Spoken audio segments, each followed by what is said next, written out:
Hello, আমি অর্জুন সেনগুপ্ত। আমি একজন গিটার ইনস্ট্রাক্টর।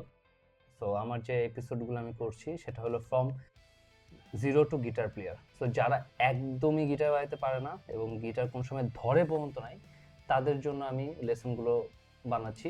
খুব ইজি ওয়েতে বানাচ্ছি, যেভাবে আমি বেসিক্যালি সামনাসামনি শেখাই মানুষকে, যেভাবে খুব ইজিলি জিনিসটাকে আমি ডেসক্রাইব করি, ওইভাবে আমি ভিডিওগুলো বানাচ্ছি। পুরো ন্যাচারাল ওয়েতে বানাবো, ডিরেক্ট ভিডিওগুলো করব, তো যাতে সবার বুঝতে ইজি হয় এবং আর সবাই যাতে কানেক্ট করতে পারে। সো এখন যে টপিকটা নিয়ে আমরা প্রথমে কথা বলবো সেটা হলো গিটার ধরা, কিভাবে আমরা গিটার ধরতে পারি এবং কিভাবে আমরা গিটার ধরবো। সো অনেকে এই জায়গায় স্ট্রাগল করে, অনেকে দেখা যায় স্লিপ হয়ে যায়, ঠিক আছে, অনেকের আবার এই নেমে যায়, ঠিক আছে। সো এরকম অনেকে অনেক কিছু ফেস করে, এটা করাটাই স্বাভাবিক, বিকজ এর আগে তো গিটার নর্মালি কেউ ধরে নাই। সো গিটার এখানে একটা কাঠ থাকে, কাঠ বলতে এখানে একটা কার্ভ থাকে। সো এই কার্ভটা দেওয়া হয় যাতে আমাদের পায়ের মধ্যে আমরা এটা রাখতে পারি, না জিনিসটা ফ্ল্যাট হতো, এবং এটা যখন আমরা পায়ের উপরে রাখবো তখন আমাদের খুব ইজিলি জিনিসটা মেজার হয়ে যাবে। সো যেটা করতে হবে, রাখার পর একটু কার্ভ করতে হবে।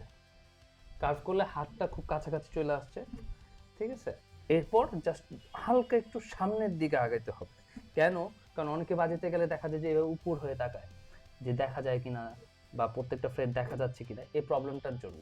তো এই জিনিসটা যদি আমি এইভাবে রাখি, পুরোপুরিভাবে বসি, তখন প্রবলেম আমার হবে। তো এই কারণে জাস্ট হালকা করে আমি করে দিলাম কার্ভ। এই কারণে আমি দেখতে পাচ্ছি যে এখানে প্রত্যেকটা ফ্রেড আমি দেখতে পাচ্ছি এই জায়গায়। তো এইটা হলো বেসিক্যালি খুব ইজিলি ধরার ওয়ে। ওকে, সো বেসিক্যালি গিটার হোল্ড করার এটা একটা one of the rules.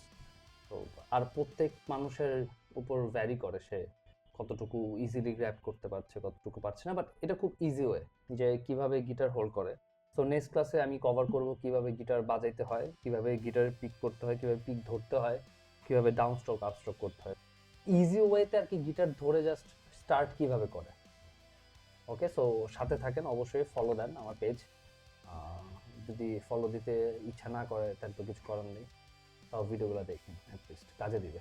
Okay, thank you.